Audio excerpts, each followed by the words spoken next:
오늘 저는 골로새서 3장 12절 이하의 말씀을 중심으로 우리에게 꼭 필요한 세 가지라는 제목으로 말씀 나눌게요. 오늘 좀 어색하지만 두 손을 불끈 쥐고 제목을 한번 세 번 크게 읽어보겠습니다. 시작. 우리에게 꼭 필요한 세 가지. 우리에게 꼭 필요한 세 가지. 우리에게 꼭 필요한 세 가지. 사랑하는 성도님들, 우리에게 필요한 것은 무엇일까요? 오늘 어떤 기도 제목을 가지고 이 예배 초소에 나오셨습니까? 아마 우리에게도 건강이 필요할 거고 먹는 것도 필요하고 명예도 필요하고 다 필요할 것입니다. 근데 오늘 이 골로새서 3장에 너희들은 이렇게 살아라 라고 삶의 현장에서 필요한 것들을 우리에게 언급을 합니다. 말씀합니다. 그런데 그 앞에 보면은요, 지난주에 공부했던 내용들을 한번 잠시 정리를 하면은 버려야 될 것이 있고 취해야 될 것이 있다. 옷을 던져서 버려야 될 거 있고 입어야 될 것이 있다고 얘기를 합니다. 버려야 될 것이 뭐냐면요, 음란, 부정, 사욕, 악한 정욕, 탐십, 이게 다 성적인 죄라고 말씀을 드렸고요. 분함, 화내는 거, 노여움, 악의, 비방, 부끄러운 말, 거짓말, 다 이런 것들입니다. 근데 여기로부터 너희들이 벗어나야 된다. 이 세 가지를 앞에서 얘기했던 11가지를 세 가지로 한번 정리를 해보면, 첫 번째, 이 모든 것들을 뒤에서 사탄이 주관하고 있다는 거예요. 원래 천사의 3분의 1을 데리고 타락할 때 자기가 찬양받고 싶어서, 자기의 영광 받고 싶어서 우리 육신의 정욕을 틈타고 안목의 정욕을 틈타고 이생의 자랑을 틈타게 하는 이 사탄이 음란과 방탕과 하나님이 원치 않은 세계로 인도한다는 거예요. 사탄이 바로 우리에게 준 것이 뭐냐면 죄예요. 죄. 이 죄 문제가 인류의 가장 큰 문제입니다. 이 죄는 항상 우리 인간을 교만하게 만들고요, 또는 이 죄 때문에 거꾸로 교만했던 인간이 죄책감, 길티죠. 죄의식, 내 자아는 이거밖에 안 되는가 라고 하면서 계속해서 나를 나락으로 빠뜨리는 것을 이 세 가지로 요약을 할 수가 있을 것 같습니다. 프랑스의 르끼리라고 하는 유명한 이 기독교 철학자는 이 세 가지가 우리 인류에게서 가장 큰 문제고, 이 세 가지가 얼마나 강력한지, 사탄, 사실 우리보다 지혜롭습니다. 사탄하고 싸워서 이기는 거 쉽지가 않습니다. 두 번째, 죄의 유혹이 얼마나 셉니까? 죄의 파워가 너무나 세서 우리 인간이 이 죄 앞에 무너질 때가 너무나 많아요. 그동안 엄청나게 예수 믿는 사람으로서 그야말로 명성을 쌓는 사람도 죄 앞에 한순간에 무너지는 케이스가 얼마나 많은지 모릅니다. 성령 충만했던 사람들도 이 죄 앞에 넘어지는 경우 참 많이 보죠. 그래서 너무 큰 문제는 뭐냐면, 죄를 짓고 난 다음에 우리 인간의 마음속에 죄책감이 생기는 거예요.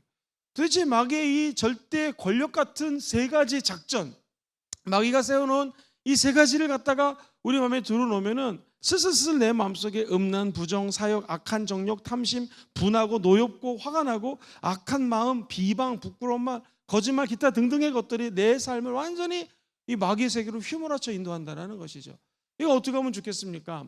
이 위에다가 하나님이 원하시는 것을 입어버리면, 또는 하나님이 원하는 것으로 덮어버리면 이 세 가지를 잠잠케 할 수 있다는 거예요. 인간의 힘으로 이길 수 없으니까 하나님의 능력으로 이것들을 갖다가 덮어버려야 된다는 거예요.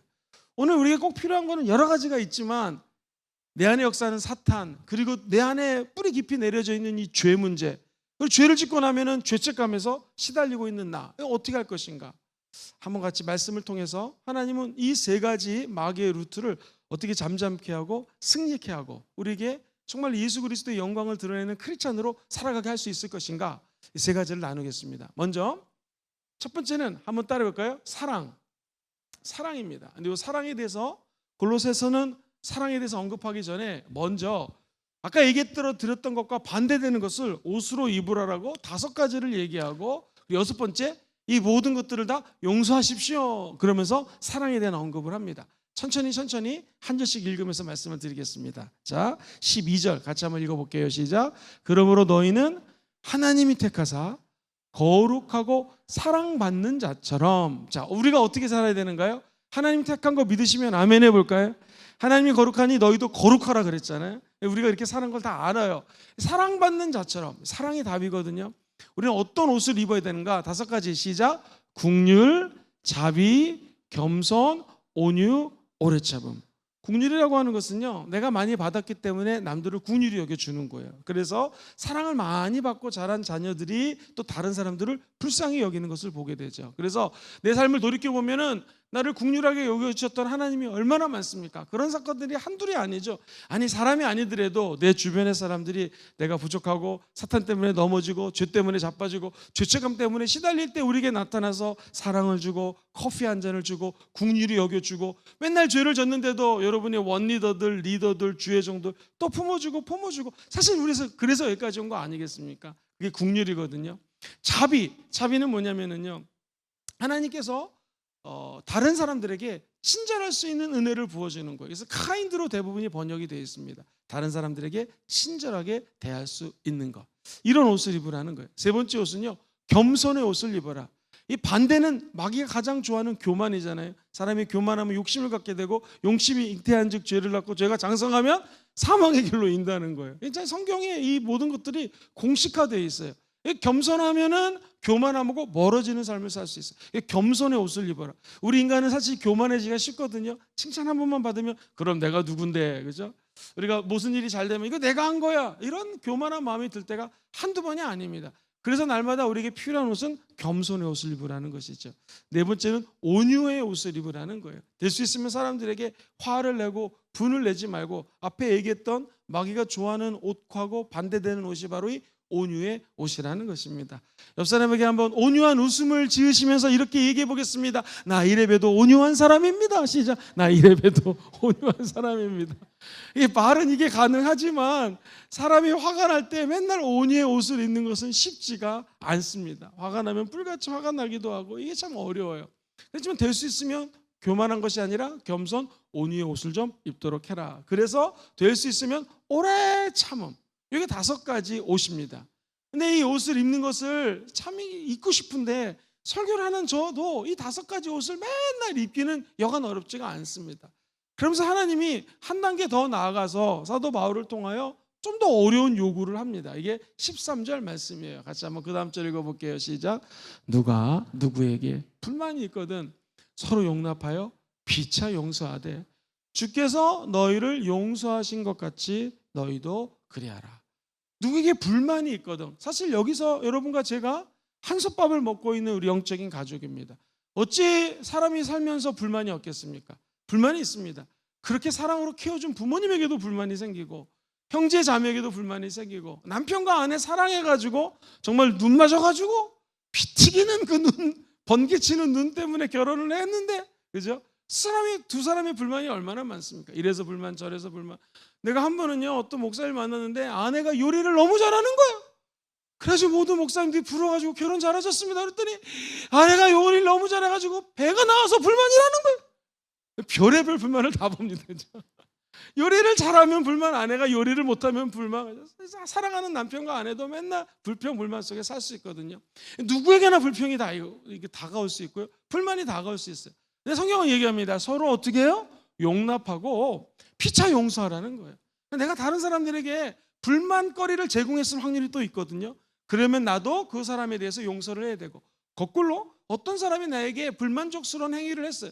그 사람을 서로 피차 용서하라는 것이죠. 너희들은 술 취하는 것은 방탕의 세계로 인도하니 너희들은 오직 성령으로 충만함을 받으라. 다 기억하시죠? 그러면서 했던 말이 뭐예요? 하나님께 감사함으로 찬양해라. 그리고 더 중요한 것은 무엇입니까? 하나님께 감사하라. 그리고 제일 중요한 건 뭐예요? 피차 복종하라고 얘기를 합니다. 그래서 우리가 가정과 사회와 사회생활하든 교회생활하든 서로가 피차 용서하는 거. 이 용서가 사실은 5가지 얘기했던 옷 중에서 가장 좋은 옷입니다. 용서하면 다른 사람을 불쌍히 여길 수 있고요, 용서하면 자비로운 마음이 들 수 있고요, 용서하면 그래 저 잘못한 거 사실 나도 옛날에 예수 믿기 전에 혹은 초신자 때 얼마나 저 실수 많이 했는가 라고 하면서 나도 상대방 용서가 되거든요. 용서하면 온유해지고요, 용서하다 보면 나에게 누가 칼을 들이대도 조금 오래 참을 수가 있겠죠. 성경이 얘기하는 것은요, 앞에 얘기했던 음란, 시기, 질투, 방랑, 마귀가 좋아하는 이 모든 것들을 던져버리고 너희들이 여기 나와 있는 대로 한번 따라해 볼까요? 긍휼, 자비, 겸손, 온유, 오래 참은, 이건 옷 입으라고 얘기를 해놓고, 그러면서 이 옷을 입고 난 다음에 피차 용서하라는 거예요. 이게 잘 되지가 않아요. 예를 들면 옛날에는 이렇게 옷을 입고 허리띠를 매야지 옷이 안 풀리거든요. 우리가 얘기했던 지금 모든 것들을 허리띠로 꽉 동여매야지 이 옷이 흔들리지 않고 자비로울 수 있고 용서할 수 있고 사랑할 수 있고 피처피처가 건면할 수가 있는데, 이 옷이 도대체 무엇인가? 성경에 보면은 우리에게 이 기가 막힌 옷을 그 다음 절에 제공을 해줍니다. 다 같이 한번 14절 말씀 천천히 읽어봐요. 시작. 이 모든 것 위에 뭐를 더하라고요? 사랑을 더하라. 이는 온전하게 매는 띠라는 거예요. 사랑 사랑 누가 말했노? 사랑이 무엇이냐고 물으신다면 눈물의 씨앗이라고 말하겠어요. 그죠? 사랑 모든 게 다 사랑이 주제입니다. 뭐 유행가를 들으면요 전부 사랑이에요. 사랑. 이 사랑 너무나 중요하게 사람들이 얘기하는 사랑. 내 마음속에 용서의 옷까지 잘 입었지만 그 다음에 이것을 완벽하게 찢띄우지 않으면, 묶어버리지 않으면은 지금까지 했던 자비, 그리고 용서, 겸손, 오래 참음, 이런 것들을 계속해서 유지할 수가 없다는 거예요. 성경은 그 마지막으로 우리가 입어야 될 게 뭐예요? 사랑이라는 거예요. 다시 한번 얘기를 하면 지난주에 공부했던 모든 성적인 죄들, 마귀가 좋아하는 이 모든 것들을 인간의 힘으로 하나같이 이길 수가 없어요. 죄책감이요, 이거 별거 아닌 것 같죠? 하나님을 알면 알수록, 기도를 많이 하면 많이 할수록, 금식하면 금식할수록, 성경 말씀 암송하고 막 깊이 하나님의 세계로 들어갈수록 죄책감이 더 깊어지는 거예요.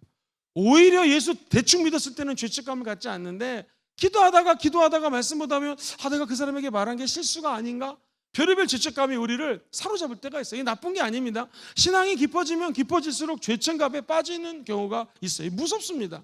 근데 가만히 이거를 캐보면은 그 마음속에 우리 안에 죄, 이 안에서 사탄이 우리를 멸망의 길로 인도하려고 이 죄책감을, 길티의식, 죄의식을 갖다가 집어넣을 때가 많아요. 이것을 우리가 인간의 힘으로 싸울 수가 없으니까 이거보다 더 강력한 것이 와서, 여러분 예수님이 말씀하셨어요. 십자가에서 짊어지면서 죽으시면서 내가 다 이루었다. 우리가 잘 아는 창세기 3장 15절을 원복음이라고 그러거든요. 여자의 후손, 그러니까 여자의 후손은 바로 예수 그리스도거든요. 여자의 후손은 네 머리를 상하게 할 것이라. 그리고 마귀는 예수 그리스도, 여자의 후손을 발꿈치를 상하게 할지 모르지만 예수 그리스도가 오시면, 이게 원복음입니다. 오리지널 가스펠이에요. 원래 가스펠은 예수님이 마귀의 머리를 상하게 할 것. 여러분 믿으시면 아멘 해보기 바랍니다. 예수님이 십자가에서 흘리시면서 내가 다 이루었다. 마귀의 모든 권세가 다 무너져 버렸다라는 거예요. 이 하나님의 십자가의 사랑이 우리의 영혼을 뒤덮을 때 사탄도 떠나가는 거고, 죄의식도 떠나가는 거고, 죄책감도 떠나갈 수가 있다는 거예요. 그렇기 때문에 본문 14절에서 얘기하는 이 모든 것이 사랑을 더하라, 이것이 온전하게 매는 띠라는 것은, 여러분들이 국률, 자비, 겸손, 온유, 오래 참음, 용서, 이 모든 것들을 하나로 묶어서 사랑의 띠를 떼우고 꽉 점매 매면 마귀가 갖고 왔던 모든 시험들로부터 승리할 수 있다는 것입니다. 10계명 보세요. 1계명부터 4계명 하나님을 사랑하라, 5계명부터 10계명 이웃을 사랑하라. 근데 10계명이 나오기 전에 늘 말씀드렸지만 원래 613가지의 율법이 있거든요. 구약의 613가지 율법으로 인간이 지킬래야 지킬 수가 없습니다.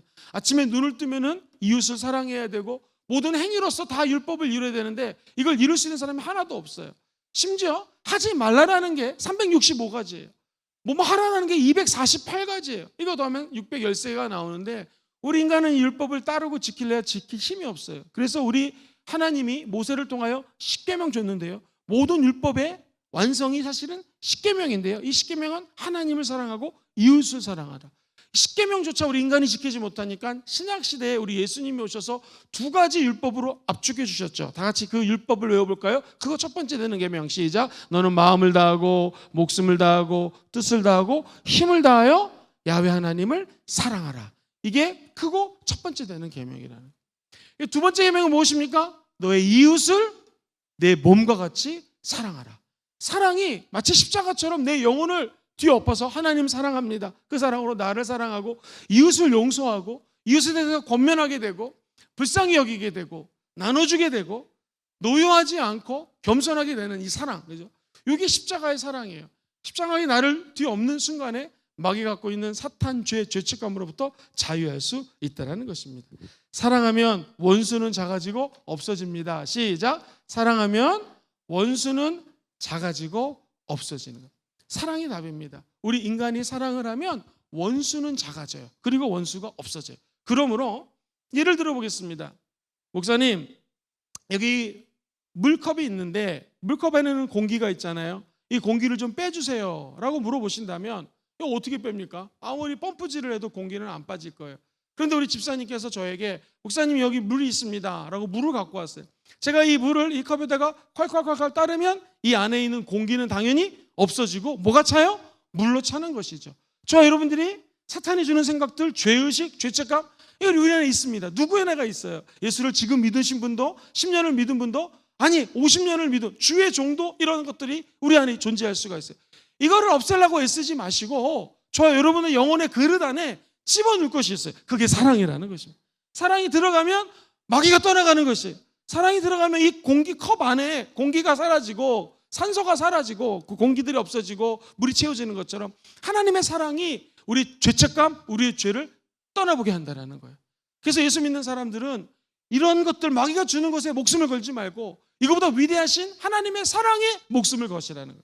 그럼 우리도 어느덧 나도 모르게 내 안에 있는 나쁜 것들이 떠나가게 된다는 것이죠.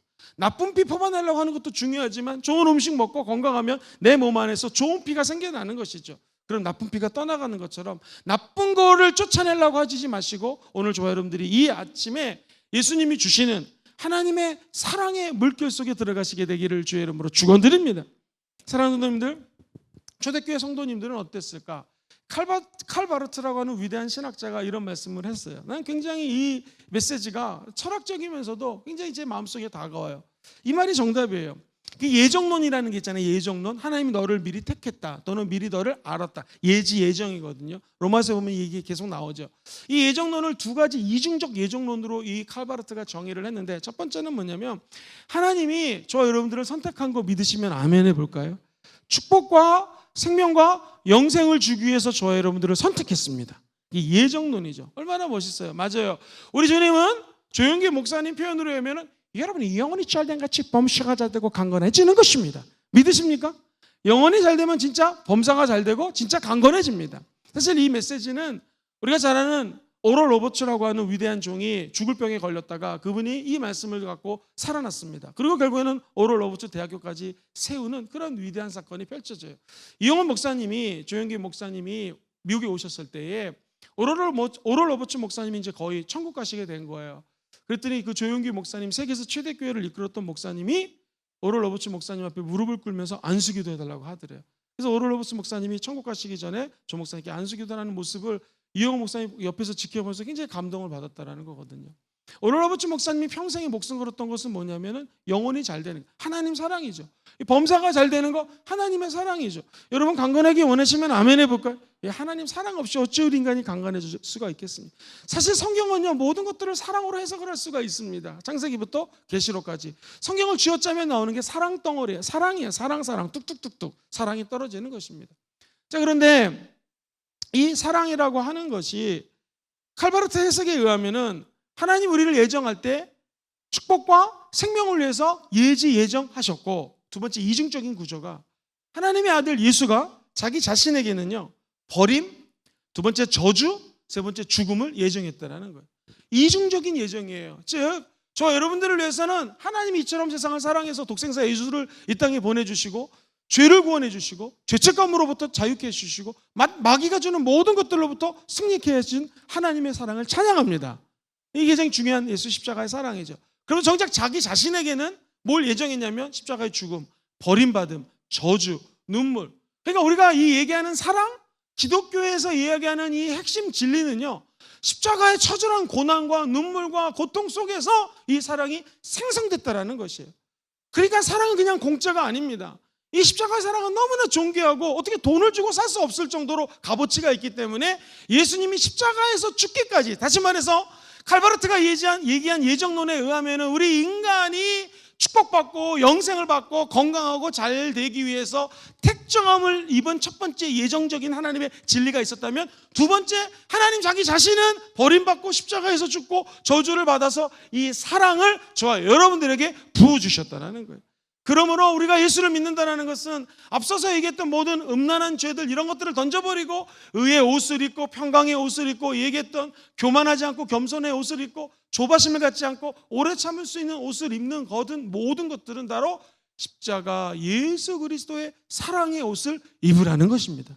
이 사랑의 옷을 입으면 미움도 떠나가고 저주도 떠나가게 된다는 거예요. 다시 말씀드립니다. 르케르라고 하는 유명한 철학자가 얘기했던 사단이 갖고 있는 사탄, 죄책감 너무나 강력해서 우리 인간의 힘으로 어떻게 컨트롤할 수가 없으니 이거보다도 더 강력한 게 임하면 없어지는 거예요. 여기 예를 들어 보겠습니다. 여기 1층짜리 집이 있는데 이 1층짜리 집에다가 만약에 우리가 뭐 100층짜리 건물을 지어버리면 1층짜리 건물은 온데간데 없어진 거하고 똑같은 것이죠. 저 앞에 있는 더러운 땅에다가 우리가 깨끗하게 청소를 하고 새 건물을 지어버리면 이 땅이 깨끗하게 청소가 된 것입니다. 사랑하는 성도님들, 성경은 얘기해요. 우리 예수님께서 직접 비유를 들면서 어떤 사람이 마음속에 마귀가 있었습니다. 귀신이 있었습니다. 그래서 주님이 그걸 쫓아냈습니다. 성경은 뭐라고 그러냐면 그 마음이 깨끗하게 청소가 되었어요. 청소가. 예수 그리스도를 믿는다는 건 뭐냐면 하나님의 영광 가운데 내가 하나님의 축복으로 이것들을 이길 수 있는 힘이 없으니 귀신이 떠나가면 여기가 청소가 되는 것입니다. 그리고 이 자리에다가 사랑으로 집을 짓고 사랑으로 채워놓으면 마귀가 못 들어와요. 근데 성경은 안타깝게도 청소가 되어 있는데 채워놓지를 못했어요. 그러니까 더 악한 귀신을 7배 강한 귀신들이 들어와가지고 그 사람을 점령했다는 거예요. 이렇게 따지자면 내 안에 있는 김영근이라고 하는 사람의 이 안에는 지금까지 얘기했던 사탄, 죄책감이 이것들이 찰 수가 있고, 다시 말하면 하나님의 영이 임하면 사랑으로 이것들을 내몰게 될 수 있다는 거예요. 십자가의 사랑을 지속적으로 체험하기 원하시면 아멘 해볼까요? 이 예배입니다. 예배는 왜 중요하냐면 예배를 이렇게 수요일날 드리고 오늘 저녁에 또 오실 거죠. 할렐루야. 오늘 저녁에 소그룹 예배가 있으니까 또 오셔야 됩니다. 그래서 이 예배 잡고 오면은 뭘 우리가 공급받게 되냐면 하나님의 십자가의 사랑을 우리가 공급받게 되는 거예요. 여기서 중요한 것은 단순히 사랑을 공급하는 걸 끝나는 것이 아니라 나의 존재가 사탄하고 영 상관이 없고 하나님으로 아들로 다시 거듭난 걸 깨닫게 되고요.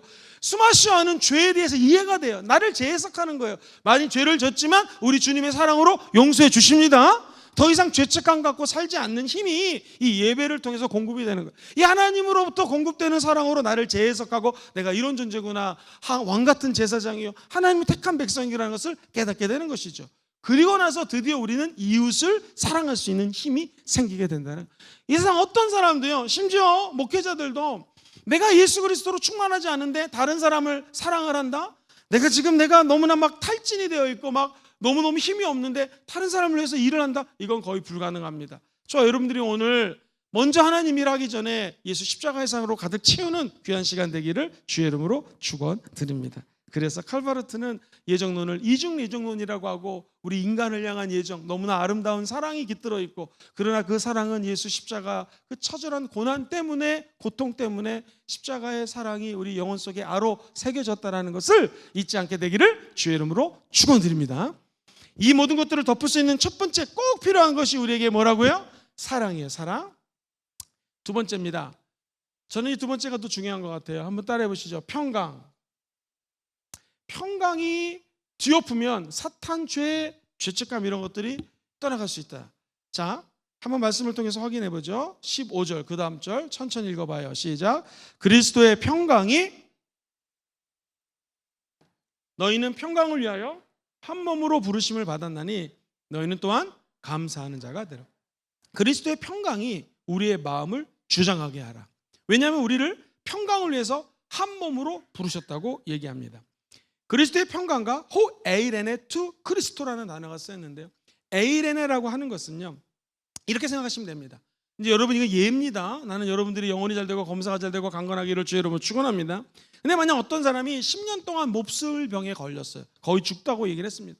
근데 이게 웬 일입니까? 10년을 투병을 했는데 이 병이 완치가 된 거예요. 할렐루야. 완전히 건강을 되찾았습니다. 얼마나 기쁠까요? 얼마나 감사할까요? 그러면요, 이분은요 10년 동안 투병해서 무슨 치유를 얻었다? 이분은 웬만한 문제 흔들리지가 않습니다. 믿음이요? 이 분을 믿음은 흔들라고 그럴 때 안 흔들려요. 우리 교회도 권사님들 중에서 암병에서 몹쓸병에 계시다가 정말 투병하고 기도해가지고 나으신 분들이 계세요. 이분들은요 앉혀놓고 사탄이 죄책감이 이 권사님들 막 믿음 흔들려 절대 안 흔들려요. 그리고 이 권사님들 그냥 웃습니다. 웃으면서 한마디 하는 거예요. 네가 나를 흔들어봐라. 흔들리나? 절대 안 흔들려요. 10년 동안 병이 아파서 기도하고 난 사람은요 믿음이 흔들리지 않습니다. 누가 흔들릴까요? 아니 내가 하나님 이렇게 헌신하고 이렇게 봉사하고 이렇게 열심히 했는데 내게 왜 병이 왔습니까? 이제 이때부터 흔들리기 시작하는 것이죠. 흡사 평안이라는 게 똑같습니다. 자, 보세요. 아까 얘기했던 옷을 입으랄 때 국률 있잖아요. 국률. 우리가 인생의 산전수전을 다 겪으면서 하나님 주시는 평강이 내 안에 자리 잡았다고 생각해 보세요. 그러면 어찌 다른 사람을 국률이 여기지 않겠습니까? 아까 옷 입을 때 두 번째 옷이 자비였거든요. 10년 동안 아픈 사람이 이제 막 병 걸린 사람 보면 얼마나 불쌍히 여기지 얼마나 불쌍하게 여겨지겠습니까? 옛날에 우리 목사님 중 한 분은요, 청소년 때 얼마나 심하게 청소년 병을 앓았는지 가출을 밥 먹듯이 했다라는 거예요. 이 목사님은요, 가출하는 청소년 보면은 마음이 수긍이 간다는 거예요. 자기가 그랬으니까.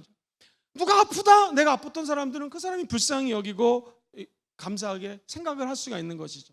사랑하는 성도님들, 겸손해진다는 거, 내가 10년간 병을 앓았는데 이 병 치료하시는 분이 하나님이에요. 그러면 그 사람이 어찌 겸손 안 할래? 안 할 수가 있겠습니까? 겸손의 옷을 입을 수밖에 없죠.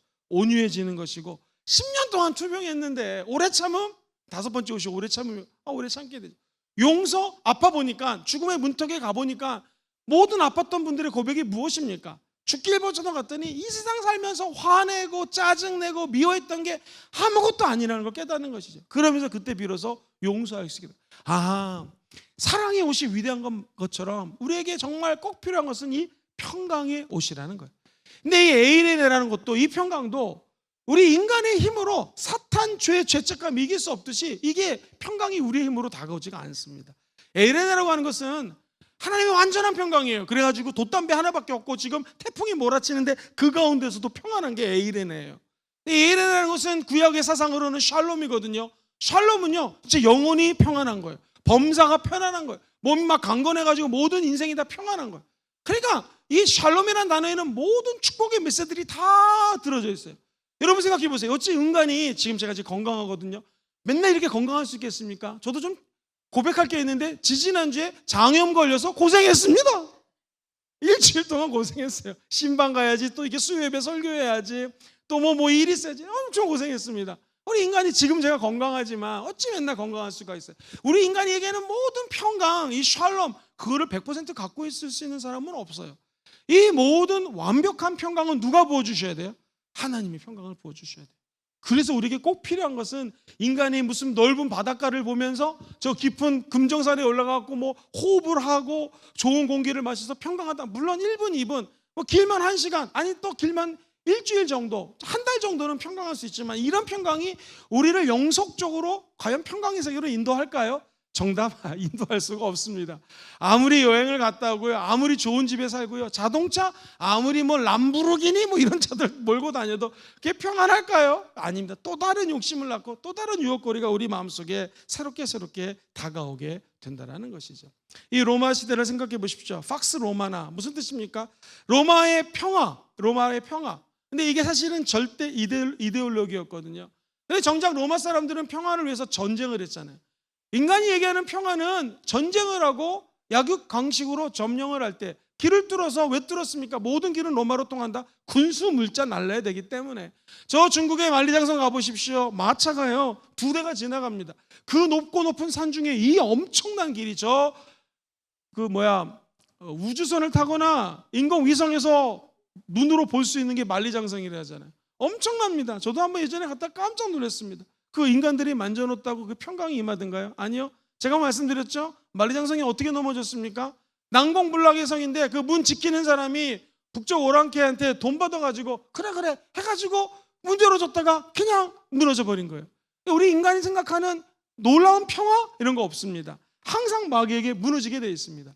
그래서 우리에게 꼭 필요한 것이, 인간이 우리의 가시적인 눈으로 보는, 들을 수 있는 귀로 들을 수 있는 이런 평강이 아니라, 저와 여러분들에게는 오늘 하나님이 주시는 평강이 필요합니다. 그래서 성경은 그리스도의 평강이라고 얘기를 하는 거예요. 예수 그리스도의 평강이 너무나 완벽하고 온전하기 때문에 이것이 너희의 마음을 주장하게 하라. 인간의 그 평안이 아니에요. 영화 한 편 보고 나오는 평안이 아니라 그리스도의 평강이 내 마음을 컨트롤할 수 있도록 하라. 그러면서 그리스도의 마음이, 아까 이게 사랑이랑 똑같아요. 예배를 통하여 사랑이 부음받게 되면 나를 재해석하고 이웃을 사랑할 수 있는 것처럼, 평강이, 하나님이 나에게 평강을 마음속에 주시면, 따라해볼까요? 평강을 위하여 한 몸으로 부름받은 것을 깨닫습니다. 시작. 평강을 위하여 한 몸으로 부름받았다라는 것을 깨닫게 되는 거예요. 저 15절 말씀이 그대로 이루어지는 거예요. 평강이 우리의 마음을 주장하기를 주의 이름으로 축원드립니다. 그럼 이 평강은 나로 끝나는 것이 아니라 평화 평화로다 하늘 위에서 내려오네. 이 평강이 하나님으로 부어졌고, 이 평안 때문에 내 자식하고 내 사랑하는 아들 딸하고 평안으로 묶어지게 하나님 날 부르셨지라고 진짜 평화가 임하는 거고요. 교회로 예를 들면 옆에 앉은 분하고 다툼이 있을 수 있고 마음에 안 드는 게 있잖아요. 세상에 어떤 사람은요, 제가 우리 교회 말고 지난번 교회인데요, 옆에 있는 사람 되게 친해요. 근데 옆에 있는 사람이 꼭 트름하다고 밥맛이 없는 거예요. 더럽다고. 근데 알고 봤더니 이분이 속이 너무 안 좋아하고 위장이 안 좋아하고 트름할 수밖에 없는 그런 상황이 있던 거예요. 나중에 그 사랑을 자기가 깨닫고 트름하는 옆에 있는 사람을 용서하게 됐다. 평강이 임했다. 이 모든 것들은요, 하나님의 절대 평강이 임할 때 이웃하고 그 평안이 전해져요. 우리가 부르심을 받은 것은요, 따라해볼까요? 평강을 위하여 부르심을 받았습니다. 시작. 평강을 위하여 부르심을 받았습니다. 고린도후서 5장 17절, 누구든지 그리스도 예수 안에 있으면 새로운 피조물, 이전 것은 지나갔어, 보라 새 것이 되었다. 이 말씀 그 다음 쪽에 나오는 게 뭐예요? 하나님이 너희들에게 화평케 하는 직분을 줬다라는 거예요. 그러니까 예수 안에 있는 새로운 피조물은 어떤 거냐면, 예수 믿고 예수의 십자가 사랑 안에 촉촉히 젖어드는 자에는 피스메이커, 평강케 하는, 화목케 하는 직분을 줬다라는 거예요. 이것도 잘 해석하셔야 돼요. 이 평강이 우리 힘으로 나오지가 않아요. 어려워요. 그러니까 이 평강이 어떻게 돼야 된다는 거예요? 예수 십자가 사랑 안에 있는 그 능력의 사랑이 내 안에 들어오게 되고요, 주님 안에서 참된 평안이 내 마음을 주장하게 되면은 그 다음에 평안이 내 마음속에 자리매김을 하게 되는 것이고, 그 다음에 비로소 다른 사람들하고 화평케 하는 재창조의 영성, 새로운 피조물의 영성, 예수 안에서 새롭게 되는 영성, 다시 태어나는 영성, 거듭나는 영성, 예수 닮아가는 영성, 성령 충만한 영성. 원로 목사님 흉내 내겠습니다. 왜 아멘 안 해? 이 모든 영성이 누구 안에 있는 거예요? 예수 그리스도 안에 있는 거예요. 예수 안에 있을 때 이런 새로운 피조물로서 사랑과 평강이 임하게 되고, 이것이 우리에게 진짜 필요한 거예요. 여러분, 기도 제목 보니까 돈이 필요합니다, 어떤 것들이 다 맞겠죠. 근데 우리에게 정말 필요한 것은 하나님이 주시는 평안입니다. 이 평안이 없이는 사탄도 이길 수가 없고, 영적인 세계에서 영혼이 잘 되는 길, 범사가 잘 되는 길, 강건한 길이 없다라는 것이죠. 사랑하는 목사님, 그러면은 좀 궁금한 게 있습니다. 나도 이 평안을 좀 갖고 싶은데 어떻게 하면은 이 평안을 좀 가질 수가 있겠습니까? 저도 궁금하거든요. 오늘 성경은 한번 따라해 보시죠. 평강은 주님의 말씀으로부터 다가옵니다. 시작. 평강은 주님의 말씀으로부터 다가옵니다. 그래서 이렇게 수요일날 성경 공부하는 게 너무 중요해요. 오늘 본문 16절 말씀 그 다음 절인데요, 앞부분 같이 한번 읽어볼게요. 시작. 그리스도의 말씀이 너희 속에 풍성히 거하여 모든 지혜로 피차 가르치며 권면하라. 뭐가 우리 안에 풍성히 거해요? 말씀이. 이 말씀을 따라가면 진짜 평안의 길로 갈 수가 있어요. 말씀 안 따라가면 마음이 흔들리고 불안한 길로 갈 수밖에 없다라는 거예요. 성경은 얘기합니다. 말씀, 그리스도의 평화, 그리스도의 말씀은 표현만 다르지 똑같다라는 거예요. 말씀이 내 안에 들어오게 되면 성령 충만해지고, 그 말씀 때문에 우리는 이 평강을 기름 붓듯 받게 된다는 거예요. 여러분, 요한 복음 1장 1절에는요 이 로고스라는 단어가 무려 3번이나 반복돼요. 이 로고스가 우리가 잘 아는 말씀이거든요. 한번 눈으로 봅시다. 요한복음 1장 1절 시작. 태초에 말씀이 계시니라. 이 말씀이 하나님과 함께 계셨고, 이 말씀은 곧 하나님. 이걸 다시 번역하면 태초에 로고스가 있었고요, 로고스가 태초부터 있었다라는 거고요. 두 번째는요, 로고스가 하나님과 함께 계셨다는 거고요. 세 번째, 이 로고스가 곧 하나님이라는 거예요. 이게 누구예요? 이 로고스가 바로 예수 그리스도라는 거예요. 예수 그리스도가 말씀으로 계셨고, 천지를 빛이 있으나 말씀으로 창조할 때 함께 계셨어요. 그래서 태초에 하나님이 천지를 창조하시니라 창세기 1장 1절 2절에 보면 흑암이 있고 공허함이 있고 엠프티니스가 있고 어둠이 있었는데 무엇이 수면 위에 운행하셨어요? 하나님의 신, 하나님의 영, 성령이 수면 위에 운행하셨어요. 3절 보면 하나님이 빛이 있으라 하매 빛이 있거든요. 그 빛이 있으라 말씀이 요한복음을 따지면 태초에 그 창세기 1장 1절 2절 3절 그때 말씀이 함께 계셨고, 그 말씀이 하나님과 함께 계셨어요. 그분이 예수님이에요. 하나님의 아들 예수가 말씀으로 천지를 창조하신 것입니다. 다시 말해서 예수 그리스도에서 일어난 구원 사건 있죠. 십자가의 죽음, 천지를 창조하신 구원 사건, 그 예수 그리스도의 십자가의 사랑이 내 영혼 속에 들어오게 되면, 로고스라고 하는 진리가 내 마음속에 들어오게 되면 내 마음속에 평안이 임한다는 것입니다. 그리고 궁극적으로 그 로고스가, 예수 그리스도의 말씀이 나를 평강의 세계로 인도해 주신다는 거예요. 내 마음을 평강이 주장하게 하라, 다 알고 있죠. 그렇게 하고 싶죠. 근데 그게 어디 쉽게 되겠습니까? 안 돼요. 다르게 얘기하면 로고스 대신 내 하나님의 말씀, 예수의 말씀이 내 안을 꽉 붙들고 있으면 이 말씀이 나를 주장하는 거예요. 이 말씀이 나에게 평강을 주는 거예요. 나는 오늘 여러분들이 천국 가는 날까지 평강의 복을 받기를 주의 이름으로 축원드립니다. 이 평강은 누누이만 하지만 무슨 예쁜 자연 광경을 본다, 이거 평강 아니에요. 진짜 평강은 예수 그리스도의 말씀이 내 마음을 사로잡고 내 마음밭이 말씀에 묶여 있어서 하나님의 말씀을 따라갈 때에 진짜 평안이 임하는 것입니다. 성경에 보면은 16절 말씀을, 그리스도의 말씀이 너희 속에 풍성히 교해서 모든 지혜, 모든 피차 가르치는 거, 권면하는 거, 시와 찬송과 신령한 노래를 부르고 감사하는 마음으로 하나님을 찬양하라. 이 말씀이 있으면 이 모든 것들이 가능하다라는 거예요. 그래서 한번 따라해 봅시다. 말씀 충만이 성령 충만입니다. 많은 사람들이 오해합니다. 순복음은 기도는 강조하지만 말씀이 약간, 아니요. 성령 충만은 말씀 충만이에요. 말씀이 충만해야지 성령이 충만한 것입니다. 지금 읽었던 신령한 노래를 부르며 찬양하며 감사하는 마음으로 하나님을 찬양하라, 이거 어디서 많이 들었죠? 기억나세요?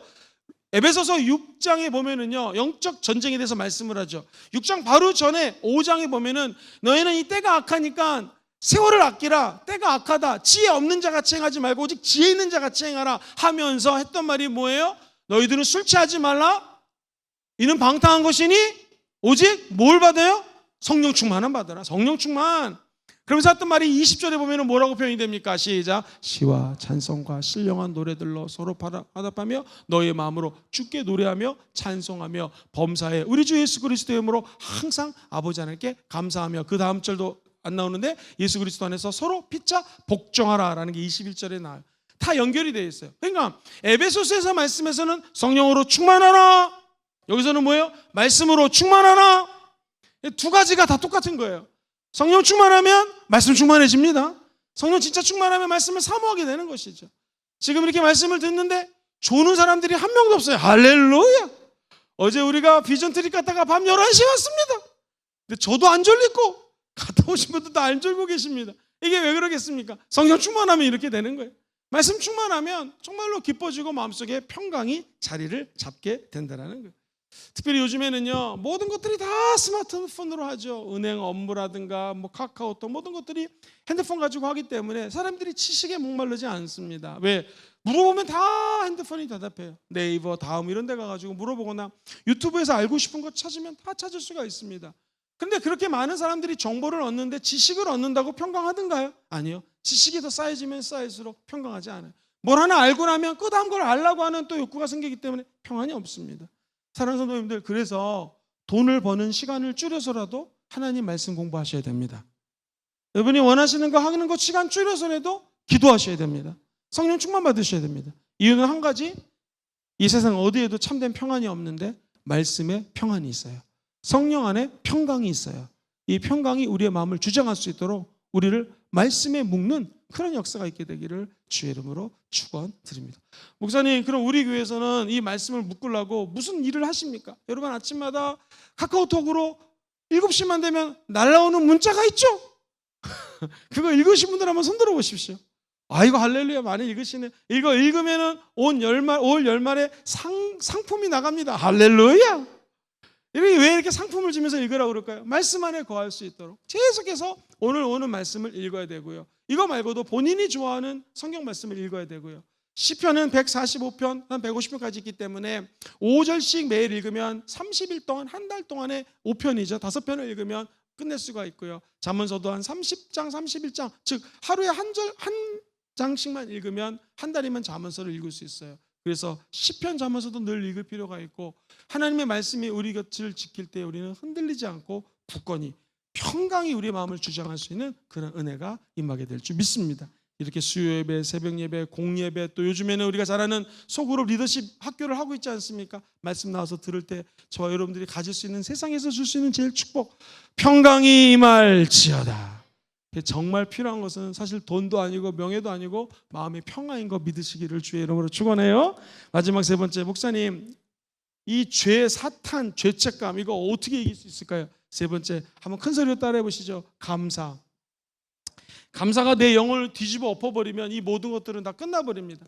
감사가 내 영 속에서 만약에 정말로 거룩하게 활개를 치고 다니면은요, 사탄이 어떻게 틈탈 수 있겠습니까? 죄 질 생각이 어디 있어요? 지금 감사가 넘치고 있는데 내 생각 속에서 죄책감이 언제 들어와요? 왜? 감사하는 생각이 먼저기 때문에 죄책감 들 생각이 없는 거예요. 그래서 think라고 하는 이 생각이라는 단어잖아요. think하고요, thank라는 단어 어원이 똑같아요. 어원이. 다시 한번 해보시죠. 감사는 생각으로부터 옵니다. 시작. 감사는 생각. 그러니까 내 마음이 평강으로 자리매김했고 평강이 내 마음을 주장하면 그 다음에 내 마음에서 생각으로 올려야 돼요. 제일 가깝고도 먼 거리가 요 30cm. 가슴에서 어디로? 머리로. 그러니까 내 가슴에서 평강이 있으면 이 가슴에 내 마음을 평강이 말씀이 주장하면 이 말씀을 계속 머리로 생각해야 돼요. 이것을 사람들은 묵상이라고 그래요. 또는 암송이라고 얘기를 하기도 합니다. 뭐라고 표현해도 상관없어요. 따라해볼까요? 말씀을 생각합시다. 말씀을 생각하는 거예요. 자꾸 말씀을 생각하고 말씀을 감사하는 거예요. 하나님 나에게 이런 말씀을 주셨죠. 감사합니다. 흔들리지 않는 감사, 마귀가 틈타지 않는 감사. 나는 이 감사로 여러분이 인생에서 승리하시기를 주의 이름으로 축원드립니다. 다시 한번 15절 천천히 크게 읽어봐요. 시작. 그리스도의 평강이 너의 마음을 주장하게 하라. 너희는 평강을 위하여 한 몸으로 부르심을 받았나니 너희는 또한 감사하는 자. 우리는 또한 뭐 하는 사람이 돼야 돼요? 감사. 평강을 넘어서 감사가 내 인생을 회오리 바람으로 몰아치면 나머지 것들은 다 잡것들이 떠나가게 된다는 거예요. 16절도 한번 볼게요. 그리스도의 말씀이 시작. 그리스도의 말씀이 너희 속에 풍성히 거하여 권면하고 감사하는 마음으로 하나님을 찬양. 야, 너무 멋있죠? 시와 찬송과 기쁨의 노래로 무슨 마음으로 하나님을 찬양하라고요? 감사하는 마음으로 하나님을 찬양하라는. 그럼 아버지 하나님이 너무나 기뻐한다는 거예요. 우리 아버지들이 자녀에게 제일 듣고 싶은 말이 뭘까요? 아버지들은 단순합니다. 남자들이 원래 단순해요. 만약 아들이 딸이 아빠가 최고야, 그런 남자들은 미쳐버립니다. 그런데 만약 우리 아들이 우리 딸이 나는 아빠처럼 되고 싶어요, 나 엄마처럼 되고 싶어요, 최고의 칭찬이죠. 우리 인간이 가장 존귀함을 느낄 때가 우리 자녀들이, 또 우리 영적으로 낳은 자녀들도 있잖아요. 여러분이 전도에서 이 자리에 앉아 계신 분이 나 원리더처럼 되고 싶어요, 나 권사님처럼 되고 싶어요, 나 리더님처럼 되고 싶어요. 이 말씀이 얼마나 우리에게 제일 큰 감동이겠습니까? 실제로 우리 교회는 그런 원리더님들, 권사님들, 장로님들 참 많죠. 마찬가지입니다. 우리 하나님 아버지도 감사를 받기 원하세요. 아니 어찌 보면 우리가 감사할 때 하나님도 어찌할 수 없이 너무나 기뻐하신다는 거예요. 나는 하나님 아버지가 너무 좋아요. 나는 하나님 아버지 닮기를 원해요. 내가 이것들과 싸워보려고 평생 애써봤는데 싸울 수가 없고 이길 수가 없었는데 이게 왜 은혜인지 하나님 나에게 예수님 보내주셔서 내 안에서 싹 트네, 싹 터요. 뭐가 싹 터요? 내 마음의 사랑이 싹 트고 미워했던 인간이, 죄송합니다, 목사님은 좀 고급 언어를 써야 되죠. 미워했던 분이 갑자기 사랑해질 수는 없겠지만 그 사람이 더 이상 미워지지가 않고 덜 미워지고 이런 것들, 이게 바로 하나님의 사랑이 내 안에서 감동을 준 거니 주님 감사합니다. 나아가 내 삶을 돌이켜봤을 때 평강한 순간이 별로 없었는데 복음이 내 안에 들어오니 마음이 평안해졌습니다. 그때 우리는 진짜 감사하는 삶을 살아가게 될 줄 믿습니다.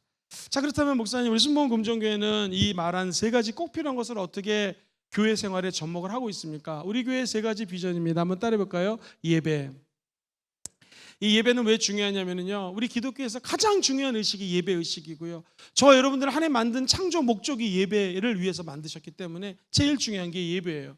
그래서 항상 예배 생활에 천국 갈 때까지 승리하시기를 주의 이름으로 축원합니다. 이게 바로 사랑이랑 연결되어 있고요. 예배를 드리면 마귀도 사랑 앞에 무너져 버리게 되어 있는 것입니다. 믿으시면 아멘 해볼까요? 그 예배가 너무 중요해요. 이런 공적인 예배도 중요하고, 아내랑 남편이랑 1분 드리는 예배도 중요하고, 가정 예배도 중요하고, 하다못해 여러분들이 너무나 힘들 때 직장에서 화장실에 가셔서 30초라도 주의 보혈 찬양하고 잠깐 기도하고 암송했던 말씀 하나를 선포하는 것, 그것도 예배가 될 수가 있는 것입니다.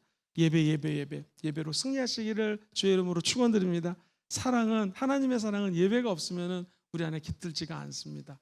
두 번째, 우리는 평강을 위해서 한번 따라해 볼까요? 이웃 사랑을 실천하려고 애를 쓰고 있습니다. 우리가 평안한 게 아니라 우리 주변에 있는 사람도 평안하기 위해서 드디어 다음 주 금요일이면은 오후 11시에 외대 고유에 올라가서 한 60명 정도 외국인 학생들이 올 거라고 예상하는데 저는 더 올 거를 놓고 기도하고 있습니다. 그 친구들에게 우리 강은옥 집사님은 원래 고전무용이 전공이셨잖아요. 한국무용 쟤네들이 언제 보겠습니까? 고전무용도 보여드리고 우리 교회에서 할 수 있는 거 힙합 댄스도 보여드리고 그러면서 우리가 받은 사랑 그 큰 은혜를 외국 우리 온 유학생들에게 전하는 그런 귀한 시간 될 줄 믿습니다. 우리 교회가 지난번에 남산이 이 지역에서 가장 힘든 분들이 쌀이 없다고 그래서 쌀을 드렸고 또 금정구 쪽에서도 요청이 와서 또 우리가 쌀을 드린 적도 있었고 결국 평강은 우리만 평강을 갖는 것이 아니라 평강이 우리의 마음을 주장하고 진짜 나누는 것이 참된 평안인 줄 믿습니다. 천국 갈 때까지 평안하십시오. 그 평강을 다른 사람들에게 전해주는 하나님 사람들 되기를 주의 이름으로 축복합니다. 마지막 세 번째로 한번 따라 볼까요? 삶입니다. 삶. 우리의 삶이 감사로 점철된다면 이 감사는 죄책감을 뒤집어 엎게 될 것이요. 어떤 세상에 많은 사람들이 죄를 진다 할지라도 저와 여러분들이 평강을 사랑으로 전할 때 그 사람들 마음속에서 죄가 사라지게 될 줄 믿습니다. 그 축복이 함께하기를 주의 이름으로 축원드립니다. 한 2분만 더 얘기하고 마칠게요. 어저께 우리가 중직들을 모시고 용인제일교회 갔습니다. 그 교회 예배 탁월함이 있습니다. 그래서 세상에 이 스크린이요 1100인치예요. 상상도 안 돼. 1100인치 엄청나게 스크린. 왜 그렇게 비싼 거 해놨어요? 예배 드리기 위해서. 이웃사랑에서 심리사역이 있어요. 어제 1조는 설명을 안 해줬는데 심리사역, 심리 안에 있는 사람들이 배고프면 안 된다고 우리가 라면 한 박스 사면 라면 한 박스 가정이 더 사서 교회에다 갖다 놓습니다. 그러면 심리 안에 있는 사람들이 누구나 와서 라면 가져가도 됩니다. 그런 사역. 그리고 삶으로 예수를 증거하기 위해서 어제 제가 갔더니 안녕하세요 반갑습니다 얼마나 인사를 잘하는지 몰라요. 그 성도들 전도대회가 있었는데 삶으로 살아내는 것이죠. 두 번째 우리가 꿈의 교회 갔습니다. 꿈의 교회도 예배가 탁월했습니다. 그리고 이웃을 섬기려고 무지 애를 쓰는 모습들을 참 많이 봤어요. 예를 들면 그 주변에 있는 사람들이 배가 고픈 사람이 없을 수 있도록 사랑을 하고 이 모든 수예배 드린 분들이 쫓기라든가 이 띠를 띠고 남산동 이 근방에 있는 청량동에 가서 그냥 휴지 짚는 거예요. 소그룹이 따로 없어요. 소그룹 얘기하고 수다 떨면서 휴지 짚는 거예요. 교회에서 이거 짚는 집게 드리고 휴지 통 드리면 거의 잡아갖고 오는 거예요. 이웃을 섬기는 거죠. 그러면 사람들이 다 알아요. 무슨 교회가 했는지. 우리도 언젠가 한번 계획이고요. 그 삶으로 예수 그리스도를 그려내고 예수 그리스도를 그릴 뿐만 아니라 드러내는 거. 세 번째 우리가 청주 성당교회 갔거든요. 그 예배는 단순한 예배가 아니라 성교적 삶을 추구하기 위해서 문화를 통해서 예배를 펼치는 모습들 이웃 섬기려고 애를 쓰고 삶으로 어떻게 해서든지 예수를 증거하려고 애를 쓰고 고분분투할 때 이 세 교회가 우리 교회처럼 코로나 때 오히려 더 큰 은혜가 있었고 하나님 은혜 가운데 창조의 발전을 하는 것을 보게 되었습니다. 바라기는 개인도 가정도 교회도 꼭 필요한 게 있어요. 여러분 돈 아닙니다. 물론 돈 필요해요. 명예도 필요하죠. 다 필요하겠지. 그러나 한번 따라해 볼까요? 내게 꼭 필요한 건 사랑입니다. 사랑이에요. 사랑. 오늘 그 십자가의 사랑 안에 젖어 드십시오. 두 번째 내게 꼭 필요한 것은 평강입니다. 시작. 내게 꼭 필요한 것은 평강입니다. 마지막 세 번째 뭐예요? 감사.